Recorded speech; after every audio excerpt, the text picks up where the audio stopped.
Pagkatapos ko nga dito sa Modern Toilet Restaurant ay nagpunta naman ako dito sa Miramar Ferris Wheel. Naglakad nga lang ako nito ng 10 minutes guys to MRT Shilin Station. At dito ka sasakay ng bus number 957. At baba ka sa Jianan Road Station. Pero kung galing kayong Taipei Main Station, pwede kayong mag-Green Line, tapos baba kayo ng Nanjing Fuxing, then transfer ng Brown Line, tapos baba ng Jianan Road.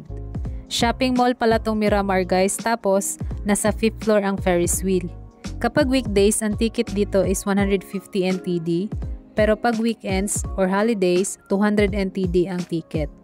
Mas magandang sumakay dito pag gabi kasi may lights yung Ferris wheel. Tapos pwede kayong mamili kung anong gusto nyong cabin, yung crystal ba or yung regular. Pero yung pinili ko lang yung regular kasi ang haba ng pila ng crystal cabin. Hindi naman nakakatakot sumakay dito kasi mabagal naman siya. At yung isang ride is about 20 minutes. You can enjoy here the city views. And makikita mo rin dito yung Taipei 101. Kung mahilig kang mag-shopping and gusto mong matry sumakay ng Ferris wheel, this place is perfect for you to visit if you're here in Taipei. Thank you for watching. See you sa ating next gala dito sa Taiwan. Bye!